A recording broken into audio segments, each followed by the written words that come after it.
She did not cook, so I didn't have to worry about her leaving the stove on. The only issue that I found was occasionally she would put something in the sink to rinse it out and leave the water running. But that was the worst environmental thing that happened. Everything else was pretty well under control, and I was... That and the credit card. Well, we got rid of that quite quickly. But I think the most important thing I have to share with you is the fact that it's so easy to feel like a victim by being the caregiver for someone. It's nothing that you sign up for. It's nothing that just one day you go from being the husband to becoming the caregiver. It's something that gradually creeps up on you. In my case, the depression became so great that it was affecting me very dramatically in many areas of my life. And I made a conscious decision that there have to be lessons in here. There has to be some way I can grow from this experience. What are the lessons? And that certainly empowered me to do all kinds of things that prior to that I never even considered. It was just too easy to react rather than to be active in taking care of my wife. Well, somewhere around this time you figured out that you couldn't do it by yourself. So you tried support groups. Yeah. But also, how did you reach out for support with the care of this woman? Well, Jeannie and I, this is when I became a social worker. This is about the only time it was helpful for me. I sat down with her one day and did a needs assessment. I said, okay, Jeannie, let's make a list of all the losses that you've experienced. And she had quite a list that she was able to come up with. And then on the other side of the paper, I said, now what kind of solutions can we come up with? And sometimes she could offer solutions, sometimes it was more up to me to offer the solutions. But lack of purpose was a huge thing for her. Just sitting home reading catalogs and playing with our dog was not sufficient enough. Being isolated, having no way to move around, just being stuck out of the house unless I was home. It was a substantial list of events. So what happened, it was a blessing truly, but I was at a health fair representing Cooley Dickinson's program that I was running. And a friend of mine who heads up the SHINE program, which is a volunteer group that tells people about different insurances that are available, said to me, are you aware of the frail elderly waiver? And I'd never heard this expression. It's a program that was administered through the Franklin County Home Care Corporation. And it was designed for elderly people who are low income, who could easily move into a nursing home, so as a way of supporting them independently to keep them out of nursing homes. They did require some assistance with their activities of daily living. So I applied for the program. She was financially eligible because it was based on her income, and all resources were in my name. A nurse and an occupational therapist came out to the home and did an assessment and determined, based on her needs, that she was eligible for 16 hours of a personal care assistant. Over a period of about a year and a half, that grew to about 32 hours a week. So they gave me a list of potential PCAs. I called up one who said, oh, perfect timing. I finally closed a case yesterday and I'm available. She lived in Charlemont. She came up. I just adored this woman. She couldn't do enough for us. She was somewhat directive. And what do you mean by that, directive? She'd say, well, Jeannie, it's time for lunch. Let's sit down and have some lunch. Nothing huge, but just it was robbing my wife of her independence. Jeannie was getting more and more upset with this woman. And she kept saying, I don't really need a babysitter. I don't need to have a babysitter. I'm perfectly capable of taking my own time. And I tried to turn it around and said, well, you know, the good news is you have a personal chauffeur. You have a social secretary who can take you to any appointments that you need. You have a personal chef. I had a list posted on the fridge of what meals Jeannie enjoyed, what restaurants she liked to do, what kind of activities outside the home, what kind of activities inside the home. I said, I only wish that I had something that you had. This is really kind of great. Long story short, she could never really adapt to having this person in the house. Well, let me ask you this. What did you like so much about her? I liked the fact that this woman came in and just started doing things. Up until this point, I was doing absolutely everything that was to be done. So that directive nature that she was seeing what needed to be done, doing whatever, maybe preparing meals, doing the laundry, taking some of the burden off of you. It was wonderful. I loved it. So what you realized, though, that she wasn't there to meet your needs necessarily. She was there. Exactly. Right. So Jeannie kept going on and on about how she was really uncomfortable with this woman. And I told her, it appears that what we need to do then is fire this woman and find someone else. But she said, but Mo, you like this woman so much. I said, it's not really up to me. You're the person who's with her 16 hours a week. It has to be your fit. And through the grace of God, the most spectacular woman came into our lives, who became a dear friend, became a family member, and saw us through some very, very trying times in the following year. But she, rather than say it's time for lunch, she'd say, Jeannie, I'm getting hungry. Would you like to join me for lunch? And I'm thinking, I don't know if I should make tuna salad or grilled cheese. Which would you prefer? And then Jeannie started to feel empowered as well. And I'm sure that's a lot of the reason why Jeannie really enjoyed being with this woman. Another thing that we were doing was I would write love letters to her. Every morning I would have 2 love letters, one right next to her bed and one in the bathroom, so when she woke up, there would be a message. Here's one that says, good morning, my dear Jeannie. Today is Wednesday, December 31st. We may get some snow today. Tonight is New Year's Eve. This will be our 5th New Year's living in Charlemont. We need to get some party hats and noisemakers. Dory will be here around 10-ish. This afternoon, Shelley will be here for your final workout before New Year sets in. Shelley was a personal trainer who came up to the house 3 days a week. Dory was her PCA. If you need me, my cell phone number is blah, blah, blah.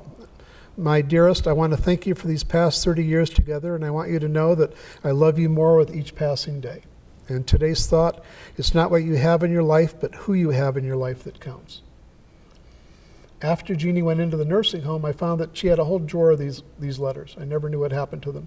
She saved them. Yep. But it was designed to orient her to time and place, to let her know what's going on that day, to have a little love note attached to it, and just some little positive mental thought for her to work with. So that worked out pretty well. Another thing I designed was a book I called Jeannie's Very Important Papers. And it's actually a memory book. It was designed to let her know, in the very beginning it had a chronology of the dates of when different things happened in our lives from the time she divorced her first husband through the current day. It had photographs of our house in Ohio and our house in Massachusetts. I had a copy of the bill of sale to show her when we bought the house and from whom and where it's located, what we paid for it. I had pictures of various family members and little blurbs about each member, so that when she became disoriented, which happened more and more, I'd say, let's find that very important book and sit down and review it. And every time she saw it, it was a brand new book, and it helped her tremendously. So I just was able to expand this book as more people came into our lives. And when she went into the nursing home, I brought it to the nursing home as well. And it allowed the staff to read this book with Jeannie, and they could get to better know who she was, which was just a wonderful, wonderful tool for her. So at this point, you're now getting up in the morning, you're going to work. Yep. It's been about 4 or 5 years since the diagnosis. You're still able to leave Jeannie alone in the morning at this point? We had the PCA coming. Jeannie normally slept until 10 o'clock in the morning, so Dory would get there around 9:30. And she'd be with her, take her out for any appointments that she had or any shopping, getting her hair done. At this point, we had been able to grow her hours to 32 hours a week, but Dory, being Dory, was able to spend a lot more time than that. She did not want to leave Jeannie home alone, and by the time I got home from work, Jeannie had already begun her sundowning, so we could not leave her by herself. And that's just the kind of woman that Dory was. So in a process that I put myself through to see how I've grown from this experience, what are the lessons that I've learned? And I've come up with a bit of a list. Number one, we're only limited by our imagination. I wish I could tell you that this illness comes with a guidebook, with a rule book of when this happens, do that. It doesn't come that way. So I found that the more creative I could be to help her, the more effective that was in maintaining her well-being. I realized that knowledge is power. The first 2 calls I made were to the Alzheimer's Association and to Franklin County Home Care Corporation, 2 wonderful resources that kind of helped set me on the way and give me some ideas of what some of the resources are that were available for. It's said with Alzheimer's that if you know one person with Alzheimer's, all you know is one person with Alzheimer's. The very early stages are very similar, the very, very end stages are similar, but all the years in between, those 8 to 20 years, it's very random how it affects people. In Jeannie's case, some areas she was able to follow complicated tasks like ordering from catalogs. Other things were just too overwhelming for her. She was not able to handle those things whatsoever. And it's important to note that you want to exercise all existing skills without over-stressing losses and noticing that instead of opening the closet, what should I wear today, offering a couple of choices, and then as you notice that that's stressful, not even offering the choices. It's the progressive nature of the condition that makes it very unique and individual. And unfortunately, once you finally figure out how to deal with the situation changes. Has changed. I found that in the nursing home where they were able to very delicately balance her medication so that she could function well. And then a few weeks later, she had deteriorated to where those medications no longer were effective. So it's you can't get comfortable with this illness. There's so many different things that are going on. So could you say a little bit about how Jeannie was doing physically? How was her health otherwise? Vision is sometimes an issue for someone. Yeah, she never, in many ways, were blessed by the lack of some of the progressions. Some people with Alzheimer's have going into a white bathroom and trying to find a white toilet is an impossible task. Having a dark scatter rug in front of the door looks like a big hole in the ground that they can't walk Depth through. perception is an issue. So Jeannie never got to that point. I was able to keep the mirrors up in the house. For some people, it gets to the point that they look in the mirror, they see a stranger, and they start wondering who that person is. That never progressed. And she was going out with you on a regular basis, Absolutely. and that was still fine? Yep. She was able to, her mobility was fine? She was very frail. She had a balance disorder, and that's why that bracelet she wore minimized her falls but did not eliminate the falls. So she went from using a cane to a quad cane to a walker. And always we had someone holding on to her when she would try to walk around. How was her diet? Her diet was good, although she got stuck at around 85 pounds, and I wasn't able to get weight back on her. I tried all kinds of things, and eating, she'd be very selective what she would eat, and I'm not really hungry right now. And you know, the wonderful news is once she did end up in the nursing home, she was able to gain weight. She got up to about 110 pounds. They had physical therapy there, but I'll get to that in a little bit. Some more things that I did around the house. I had little index cards posted throughout the house in every room, and it said pride, dignity, and independence. And these were set up so that Jeannie knew what she was entitled to, and to let whoever came to the house to be with her know what we expect of them. So helping her maintain her pride and not talking down to her, not talking to her like a child, to give her the dignity of being an adult, a human being, a professional person, and not, again, talking down to her, and helping her remain in independence as long as possible. As limited as it might be, at least helping her make her own decisions, even though I would limit the decisions. For example, we'd go to a restaurant, it'd be one of those 10-page menus. She'd get overwhelmed, and I'd say, oh, look, they have the roast turkey, and they also have a Reuben sandwich. Which of those do you think you'd like to have today? She, oh, I think I'll go with the turkey. And that just gave her the opportunity to make her own decision without getting overwhelmed by all the choices that were there.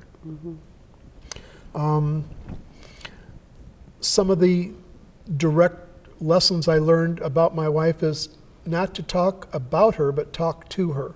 Don't talk around her. For example, when the doctor turned to me and said, your wife has Alzheimer's, he was ignoring her entirely. She was riled up big time about that.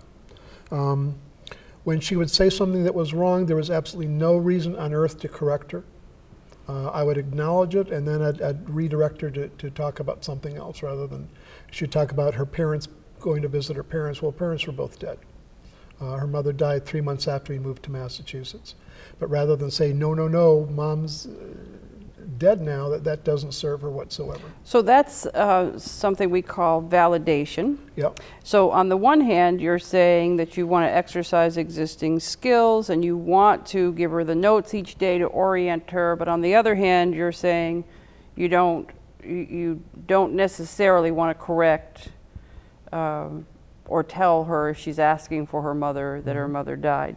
So there's a balance There must be some balance there. It's a pretty fine line, too. Yeah, how did you figure that out? Things that might upset her? Well, again, when I robbed her of her dignity, if I corrected her, I mean, there's absolutely no reason on earth to correct her. I never realized prior to her Alzheimer's how often we would correct each other over stupid little trivia. I'd say, well, last Tuesday, she's, no, it'd be Wednesday. We get into an argument about that. Well, I've subsequently stopped doing that behavior, and now I'm very aware of anyone around me who uses it, because it's very common in our society to correct each other over things that make no difference whatsoever. So just let me ask now at this point, how are you doing?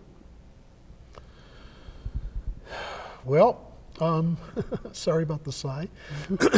I was doing the best I could with the tools that I had at the time. Trying to find a positive spin on this, trying to figure out how I can grow from it, was survival. It made a world of difference in my life. Again, it empowered me, so I knew that I don't have to be a victim to this illness. I can actually learn from it. I can grow from this experience. And I worked very hard on that. It was a very strong, conscious decision, but it's essential that caregivers of Alzheimer's know that, number one, they're not alone, and number two, it can be a miracle. It can be a wonderful growth experience if you're open to it. And this is something that we haven't talked about much, but I know that you say that she had sundowning, which meant from late afternoon on was not her best time. So the time that you had support was during the day while you were at work. So your evenings, did you have much of a social life yourself, or were you able to get out? It's very common to isolate. I could not leave her by herself in the evening. Actually, when I first met you, you were putting on a caregiver seminar at the Shelburne Senior Center. Right. And I brought Jeanne with me because I had no one to be with her. And I know that Jackie Stanford had offered to you, the outreach coordinator, had offered respite care, and it's not unusual at all. Your situation is not unique to just figure that's more trouble than it's worth. To get a caregiver, to get extra time for yourself. And you certainly were not the only person that declined. That's one of the things that we see very often, is that the caregiver, the primary caregiver, often in a home care situation, we would find that we're entering the home not to take care of the person with Alzheimer's initially, but to take care of the primary caregiver who has developed a health problem related generally to the stress. So you weren't doing much in the evenings. Well, unless I was doing it with my wife. Unless you were doing it with your wife. I actually started watching baseball, which is something I've never watched before. And she's getting more and more repetitive. Yep. And just... so your world's shrinking right along with hers. Yep. Okay. Yep. But you're still working at this point. Yep. Mm-hmm. So more of my lessons. Okay. I've got quite a list of lessons here. When she said something wrong, there's never a reason to chastise her, no matter how erroneous the comment is. There's never a reason to question her, to say, well, what did you have for lunch, or who did you see today? It's setting her up for failure. So we didn't do any of that. That was a very, very important lesson that I've learned. To meet her exactly where she is, and not try to push her to somewhere where she isn't. Which forced me to live more and more in her world, so that we could maintain some communication link. Again, as we said earlier, it's so hard not to take this illness personally. When she accused me of stealing her money, initially I was very angry. And I realized that's not my wife, that's the illness, because there was never any distrust between us at any time. So to suddenly being accused of these things was kind of tough at first. There's something called fiblets. Fiblets are things that you say just to keep the peace. So when Jeanne would say, I want to go visit my parents today, rather than say, no, they're dead, there's no way you can visit them, I'd say, well, let's do this, we're right in the middle of doing this. When we're done with this, we can go visit your family, knowing that 5 minutes from now, she's not going to remember that at all. That was very difficult for me. I'd never had to lie to my wife, but just to keep the peace and keep her in good stead, it was easier just to do little fiblets about things. And let me add this one piece. Often, if someone with Alzheimer's is asking for their parents or to go home, there's an underlying emotion. Yeah. So you're wanting to respond to that emotion. If someone's asking for their parents or they're wanting to go home, they might have a physical need that they're not aware of. They might be hungry, they might need to go to the bathroom, they might be uncomfortable, or they might just feel emotionally insecure. So if you respond to that emotion by any kind of positive redirection, offering a glass of water, getting up and taking a walk, that's pretty common. And what I'm impressed with is that you have certainly some training and experience with this, but little by little what you noticed was just by Jeannie's response. When you noticed an escalation in her stress, you would back off. Yep.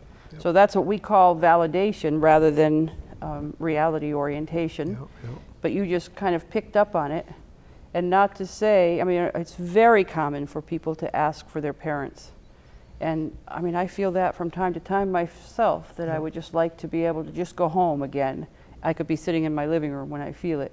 Just noticing that feeling is something that you just naturally picked up on. But I also wonder, you must have had that feeling from time to time yourself, that you wanted that comfort, and were you still in the one-on-one therapy? I know you weren't in the support group. I stayed with one-on-one right until the day she went into the nursing home. Yep. And then just recently I went back into some therapy as well.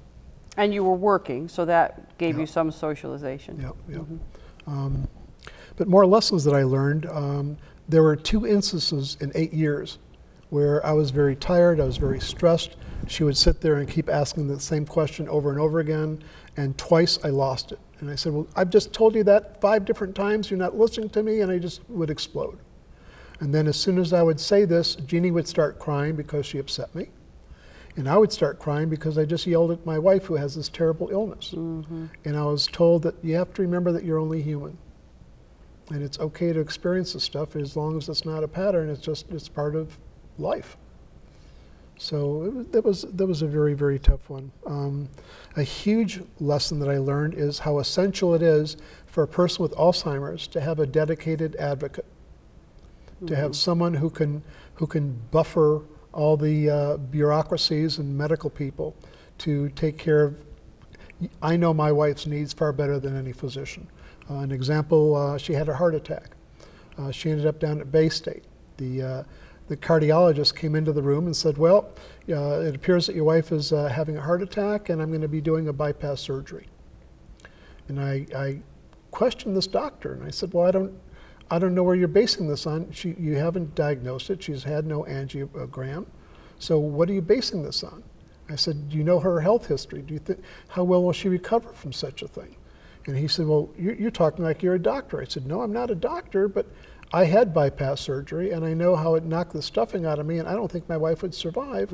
But more importantly, step 1, doctor, is find out what the problem is before you start coming up with a solution. He was very upset. They ended up doing an angiogram, found out all she needed was a stent, and that was the end of it. But unfortunately, I had to intervene on several occasions. For example, when the psychiatrist was just so blasé about this diagnosis, we fired him. We found someone else. My philosophy is if you're charging me for your services, that makes you my employee. And if you can't provide the services I need, you're fired and I'll just find someone else to fill in that slot. I guess that's possibly where some of the social work comes into effect. Again, it is essential that you know that you cannot possibly do this on your own. 40% of Alzheimer's caregivers die before the patient dies because of the stress, because of completely forgetting your needs and devoting yourself to the other person. It would have been wonderful if I had family support. I couldn't count on that. I was able to find a lot of external support. We developed a team over time of about a dozen different people who provided different services for my wife. And if this one didn't work out, we'd find someone else to bring into the house. One thing that I find surprising is that you did this with one caregiver, one personal care attendant. So what happened if your caregiver couldn't be there? That never, I take that back. Our caregiver found a friend of hers, 2 friends of hers, who if Dory couldn't make it, 1 or 2 of her friends could come in at the last minute. There was one occasion in all this time where we could get no one. I just called off sick that day and spent the day with my wife alone. Mm-hmm.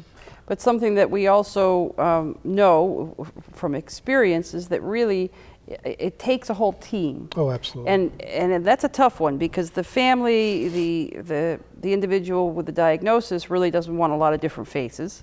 So in a home care situation, we would often be asked, why do we have to have so many different people? Yeah. But you were very fortunate. You were very fortunate that you had someone who was that reliable. And sometimes even the best laid plans, people who intend to be reliable, stuff happens. So I think I would always recommend having a backup, and the backup person has to be familiar with what's going on. Yep. So did you keep any kind of log book or some kind of communication? Yep, Dory and I had a journal that we would each write notes to each other back and forth. Prior to her going on vacation, her friend came over and spent 2 or 3 different days with Jeannie, Mm-hmm. with Dory, with me, so that Jeannie became familiar with that person, so it wasn't just suddenly a new face. Mm-hmm. Changes had to be very slow and very thought out. And I think that I know that it's very important for the individual to have some kind of meaningful activity that Yep. that doesn't overstimulate. And I know that you've told me that Dory was able to figure that out. Well, we did a few things. Jeannie had mentioned many times that she was lacking purpose. Mm-hmm. And I've known through the work I've done in the past how essential it is for people to have purpose. So one of the things we were able to do is get her to volunteer at the Coleraine School to read to the preschool kids. And once a week for an hour, Dory would take her to school. Jeannie would read to these little kids and felt wonderfully satisfied. They sent her a beautiful plaque at the end of the year thanking her with all the kids' pictures and signatures on it. And it was just a wonderful moment of pride. Jeannie had a huge collection of both Hummels and Angels. And Dory realized that a way to keep Jeannie busy is immediately after lunch, while Jeannie's still sitting at the table, for Dory to bring in a tray of Angels and some cleaning tools. And Jeannie would spend the whole afternoon just cleaning each of these figures very thoroughly, and just felt wonderful about that she was able to do things around the house. She was never a domestic queen. Most of what happened, I did. So this, again, gave her some things that she could be doing, and she had a lot of pride with her work. She was very proud of her collection.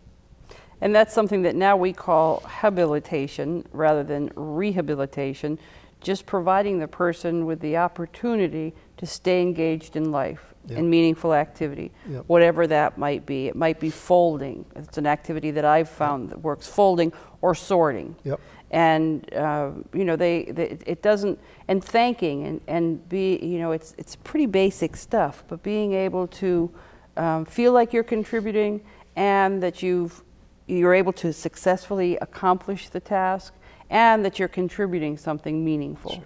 Even if then after it's folded, you can go in the other room and mess it up again and they could fold some more. It's not, it is, the idea is to do something that's within your capacity and it's meaningful. And again, you just, I'm all about the training, but yet I am ever impressed with the fact that you figured it all out, just trial and error. Should be handy to have a rule book, I'll tell you. Mm-hmm. More lessons learned. One of the biggest lessons for me to learn was patience. Because you need to have the patience of a saint. It was so hard for her to do things, and things that normally she could do easily were now taking 3 or 4 times longer to do. And it was essential that she be able to do these unless she asked for help. I mean, your impulse as a caregiver is to jump in and do it for her. Mm-hmm. And I realized very early on that that's not serving her whatsoever. It's actually diminishing her. So it was essential to keep her included in as much decision making as possible, to let her do as many things independently that she could possibly do, not have her, you know, not set her up for failure by asking her to make a 5-course dinner, but maybe she could peel the potatoes while I'm preparing something else. Mm-hmm. And she felt included and felt purposeful, and that's huge. And you got to grow a little skill yourself in patience. I took my final examination. I took her to buy a pair of shoes. Now in the past I would drop her off at the shoe store. I'd be gone for an hour, hour and a half, come back and she'd narrowed it down to maybe 5 pairs. And she would ultimately buy the shoes. Well, after she went into the nursing home, I went shoe shopping with her and I sat next to her for an hour and a half while she tried on every pair of sneakers that they had in the store. And I just patiently sat there, and I really almost broke my arm patting myself on the back that I'd graduated in the course of patience.